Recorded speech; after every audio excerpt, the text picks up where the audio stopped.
Patanjali foods हर घर में जाना पहचाना नाम है और नतीजे आए हैं कल बाजार बंद होने के बाद। पहले मैं आपके सामने नतीजे रख दूं।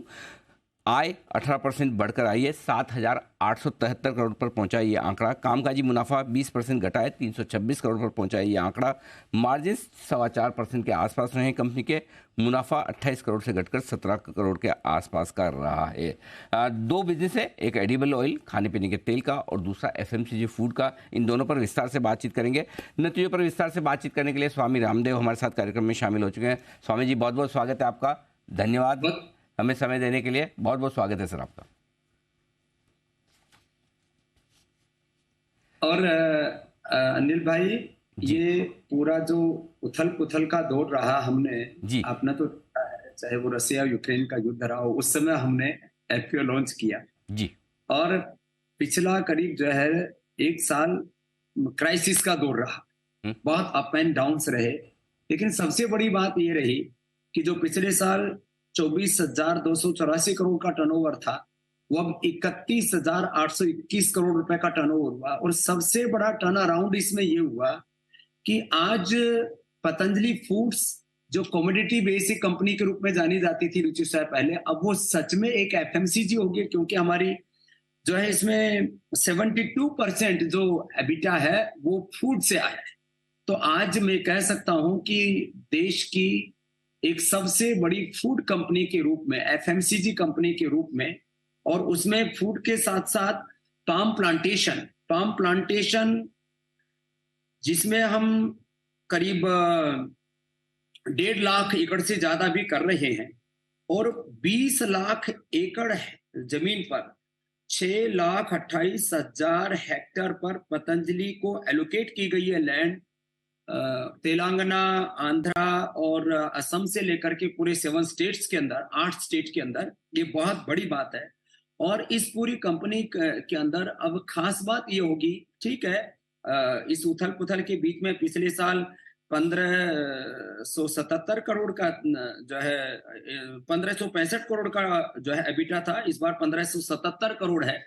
एबिटा भी हमने बढ़ाया। बात एबिटा बढ़ाने से भी बड़ी बात है कि इसको एक स्टेबिलिटी इस कंपनी को मिली है अपने फूड बिजनेस से, और फूड बिजनेस का जो मार्जिन है वो भी करीब 18% का मार्जिन है। और अब मैं एक बात बड़ी रूप में कह सकता हूं, कोई दावे की नहीं कर रहा हूं, जो हकीकत है, जो हमारा ट्रैक रिकॉर्ड है, जो हमने किया है, आज करीब 70 करोड़ लोगों का हमारा कस्टमर बेस है। और उसमें आज फूड में चाहे वो गाय का घी है, उसमें नंबर 1 ब्रांड पतंजलि है, चाहे आंवला एलोवेरा जूस है, उसमें आज पतंजलि नंबर 1 है। पतंजलि हनी हो, पतंजलि च्यवनप्राश हो, या मेडिकेटेड जूस के अलावा जो फ्रूट जूसेज हो, मसाले हो, हींग हो, और बिस्किट में तो हमने एक नया कीर्तिमान स्थापित किया कि कोलेस्ट्रोल, मैदा रहित, ट्रांसफैट रहित बिस्किट का एक तरह से मार्केट पतंजलि ने एस्टेब्लिश किया, और उसमें भी अब प्रीमियम प्रोडक्ट्स की लॉन्चिंग अभी आने वाले समय में होने वाली है।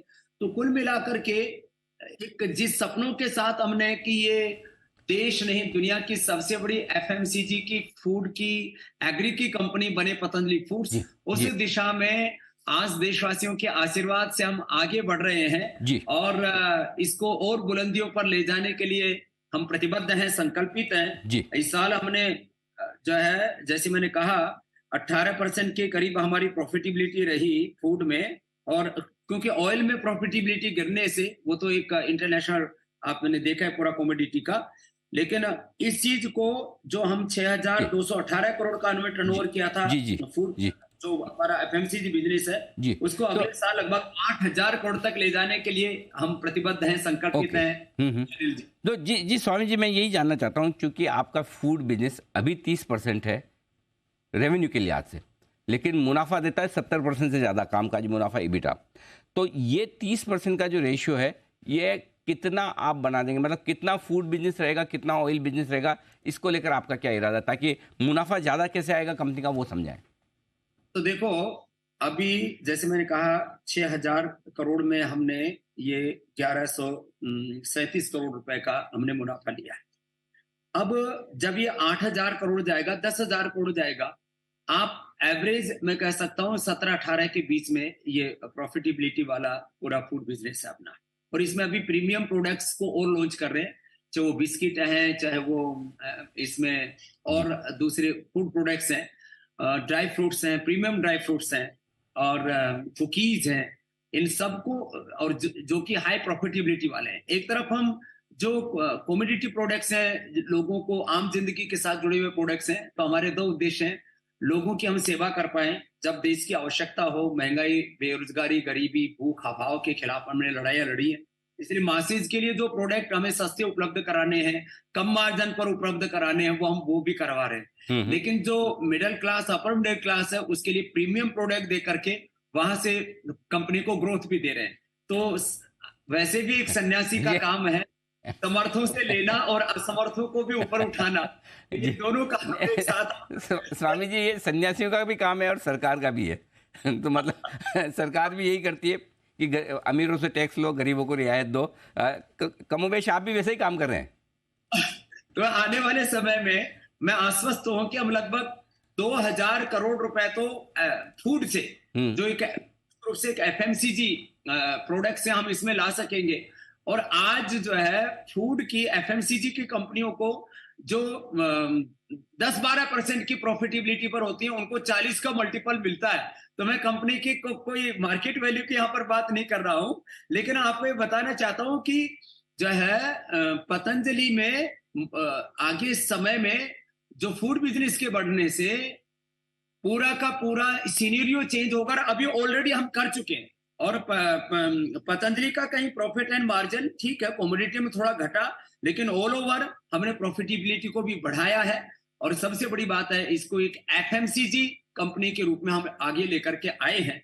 और इसलिए जो है मैं कहूंगा कि हमने, यद्यपि उसकी वैल्यू बहुत ज्यादा नहीं है, लेकिन 1565 की बजाय हमने 1577 तक इसको लेकर के आए हैं। तो का टोटल आप कंक्लूजन देखेंगे, अल्टीमेट आउटकम देखेंगे, तो कंपनी को हम विपरीत परिस्थितियों में भी, संघर्षों के बीच में भी सफलता की ऊंचाई पर लेकर के आगे बढ़ रहे हैं। बिल्कुल स्वामी जी, इनडायरेक्टली आपने बता भी दिया कि फूड बिजनेस को 40 के मल्टीपल से कितना वैल्यूएशन मिलना चाहिए, क्या कुछ होना चाहिए, वो आराम से कैलकुलेशन की जा सकती है। लेकिन एक चीज़ है, आपकी कंपनी को लेकर जो आपके निवेशक हैं, पतंजलि के जो शेयर होल्डर है, वो दो तरीके से देखते हैं। जहाँ एक और फूड और FMCG बिजनेस देखते हैं, फर्स्ट क्लास, परफेक्ट, बहुत बढ़िया, अच्छा चल रहा है। लेकिन दूसरी तरफ जो आपका 70% कारोबार खाने पीने के तेल का, एडिबल ऑयल से आता है, वह मामला थोड़ा ढीला है।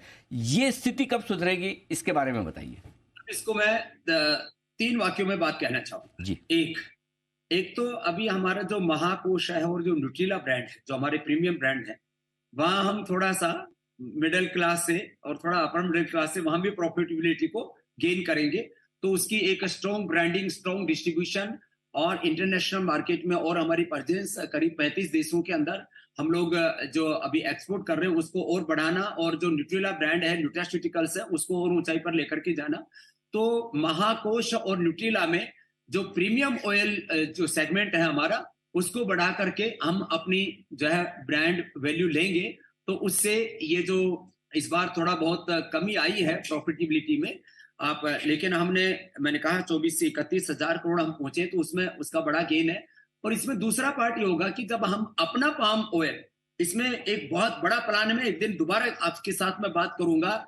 इस देश को खाद्य तेलों में आत्मनिर्भर बनाना का जो सपना है, उसमें सबसे बड़ा काम पतंजलि ऑलरेडी करना शुरू कर चुका है। और आने वाले समय में सबसे बड़ी भूमिका इसमें पतंजलि निभाएगी। और आने वाले कुछ वर्षों में, विद इन 5 to 6 ईयर, हमारा सपना है कि हम इसमें कम से कम 15 लाख एकड़ जमीन के ऊपर पाम प्लांटेशन कर पाए, और उससे करीब 2000 करोड़ रुपए तो पाम से ही जो है हम प्रॉफिटेबिलिटी गेन कर। तो स्वामी जी, आप ये कह रहे हैं कि फिर उसके बाद पाम ऑयल को जो हमें इतना इंपोर्ट करना पड़ता है मलेशिया वगैरह से, जो आता है इतना बाहर से, इंडोनेशिया वगैरह से, वो लाने की जरूरत नहीं पड़ेगी?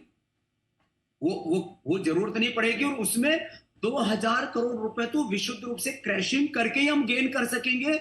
जो मार्केट में जो प्रॉफिटेबिलिटी हमें मिलेगी 500,000 करोड़ रुपए की, वो अलग होगी। तो एक तरह से ये कंपनी का आने वाले जो 5 साल हैं, उसमें हमारा 5000 करोड़ रुपए प्रॉफिटेबिलिटी का प्लान है, जो कि हम इजीली उसको गेन कर सकेंगे।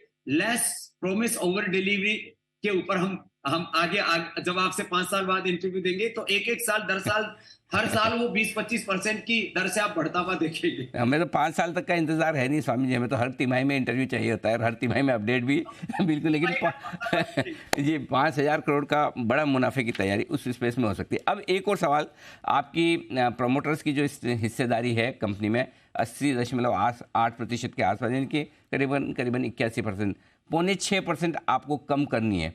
समय भी आ गया है, कम करनी है, तो जरा उस पर अपडेट दें, कब तक और किस तरह से? संकल्प है जून महीने में ही इसको पूरा करने का। अच्छा, हम और जून तो आ गया? नहीं करना, अभी जून महीना अगला महीना है ना। हाँ, बस कल से ये काम शुरू हो गया है। क्या है, देखो अब इस समय ये जो है, ये जो समय था रिजल्ट से पहले, इस समय इस एक्टिविटी को शुरू नहीं कर रहे थे, तो आज से फुल स्पीड पर एक्टिविटी चालू। अच्छा। अभी आप को जब मैं हो सकता है अगला इंटरव्यू दूंगा तो आपको अमेरिका से ही दूंगा, और बड़े बड़े जो इंटरनेशनल फंड्स हैं वो ऑलरेडी पतंजलि के साथ जुड़ने के लिए लालायित बैठे हुए हैं।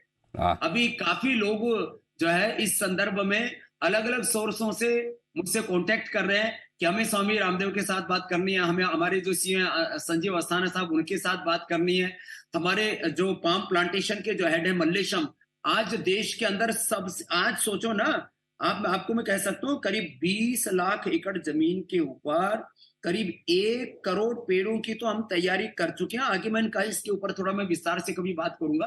तो एक बहुत बड़ा इनिशिएटिव हम ले चुके हैं। तो जून महीने में आप पतंजलि को बहुत ऊंचाई पर आप देखेंगे, और हम देश की आत्मनिर्भरता में, देश के स्वावलंबन में, देश की समृद्धि में, देश को परम वैभवशाली में बनाने में, 5 ट्रिलियन की इकोनॉमी बनाने में पतंजलि एक बड़ी भूमिका निभाएगा, पतंजलि फूड्स के माध्यम से।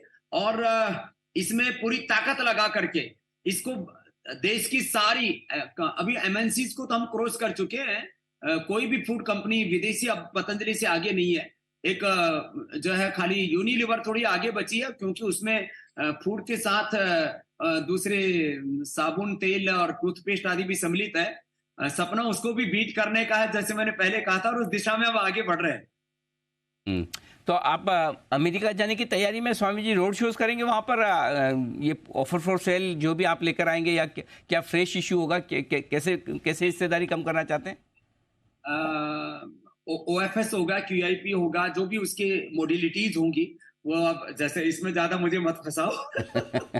नहीं, मुझे तो खाली एक हेडलाइन चाहिए। वैसे तो एक तो दे दी है आपने कि जून महीने में आपका ऑफर फॉर सेल आ रहा है जी। रोड शो शुरू करेंगे हम, तैयारी है हमारी सिंगापुर से लेकर के, अमेरिका से लेकर के, ब्रिटेन से लेकर के, और ऑलरेडी लोग कतार में बैठे हुए प्रतीक्षा कर रहे हैं कि जो है अब जो है पतंजलि को सर आंखों पर उठाने के लिए और पतंजलि के साथ कदम से कदम मिला करके इसको क्षितिज पर ले जाने के लिए। तो एक बड़ी चीज है कि क्यूआईपी, ओएफएस और इसका जो है ऑफर फॉर सेल, जो भी आप बोलते हो भाई, इसमें मुझे जो टेक्निकलिटीज है उसमें आप मेरे से ज्यादा बेहतर जानते हो, लेकिन मुझे काम करना आता है। मैं जो है, मुझे भगवान ने इस धरती पर कर्म को धर्म के रूप में प्रतिष्ठापित करने के लिए पैदा किया है, और ये सब करते हुए जो इन्वेस्टर्स हैं उनको भी आगे बढ़ाना, देश को भी आगे बढ़ाना। और मैं तो कहता हूँ शेयर होल्डर्स जो है खाली वो कंपनी में इन्वेस्ट ही नहीं कर रहे, वो हमारे साथ ओनरशिप में आते हैं, और एक जो है लंबी यात्रा के लिए सबको साथ में जोड़ करके एक ऊंचाई हासिल करेंगे हम, मेरे भाई अनिल।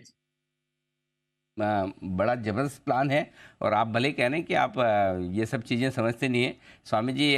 मैं कह सकता हूँ कि एक स्वामी का ट्रांसफॉर्मेशन कॉर्पोरेट लीडर की तौर पे जो हुआ है वो सब लोग देख रहे हैं। आपके पास सारे तो सब कुछ तो आपको मालूम है, ईबिटा क्या होता है, नंबर्स क्या होते हैं, गाइडेंस क्या होते हैं, ये ऑफिस, कोई चीज़ ऐसी नहीं है जो आप ना समझते हो, ना जानते हो, ना एक्सप्लेन कर पाते हो। तो चलिए, आपके इस इशू के लिए हमारी बहुत बहुत शुभकामनाएं। आप जी, प्रणाम अनिल जी आपको। और ये हमारा भी जो लक्ष्य है, ये प्रॉस्पेरिटी फॉर चैरिटी, अर्थ परमार्थ के लिए हम पुरुषार्थ करते हैं, इसके लिए कि हम चाहे एग्रीकल्चर हो, चाहे इंडस्ट्री हो, चाहे हेल्थ हो, चाहे एजुकेशन हो, चाहे रिसर्च हो, सभी दिशाओं से देश को कैसे आगे बढ़ा सके। जो हमारे साथ शेयर होल्डर्स और इन्वेस्टर्स जुड़े, उनका हित साधते हुए राष्ट्र हित, राष्ट्र धर्म, राष्ट्र प्रेम सर्वोपरि है, इस संकल्प के साथ हम आगे बढ़ते रहेंगे। देश के लोगों ने जो हमें साथ दिया, आशीर्वाद दिया है, उसके लिए शुक्रिया। और आप जैसे जो अर्थशास्त्र के महारथी हैं, धुरंधर हैं, आप जैसे अर्थशास्त्र के भीष्म पितामहों के लिए भी मेरा बहुत बहुत प्रणाम। सबकी शुभेच्छाओं से हम इसको एक बुलंदी पर लेकर के जाएंगे। बहुत बहुत धन्यवाद, प्रणाम। धन्यवाद स्वामी जी, प्रणाम आपको भी, और बहुत बहुत शुक्रिया आपका आज समय देने के लिए, नतीजों पर विस्तार से बातचीत करने के लिए। पतंजलि से आपके सामने, पतंजलि फूड से स्वामी रामदेव पूरे कंपनी के नतीजों के बारे में विस्तार से बातचीत करते हुए आगे के बड़े एक्शन के लिए 2-3 बड़ी चीज़ें जो इंटरव्यू से निकल कर आई। पहली बात तो ये कि जून में कंपनी का ऑफर फॉर सेल आने की तैयारी में, किस तरीके से होगा, क्या साइज़ का होगा, वो आपको थोड़े समय में पता चलेगा, और उसके लिए अब रोड शोज शुरू होते हुए दिख रहे हैं। दूसरी बात ये कि जो ऑयल बिजनेस है, अभी तक जो समस्या है वहाँ पर भी अब आगे सुधार के संकेत हैं, और जो फूड और FMCG बिजनेस जो ज़बरदस्त एक्शन में रहा है इस तिमाही में भी, वहाँ पर बड़ा स्ट्रॉन्ग आउटलुक आगे की ग्रोथ को लेकर आता हुआ दिख रहा है, और डे हाई पर स्टॉक ट्रेड करता हुआ दिख रहा है। ऑफर फॉर सेल की खबर के बाद स्टॉक में एक्शन बढ़ता हुआ साफ नजर 5,000 करोड़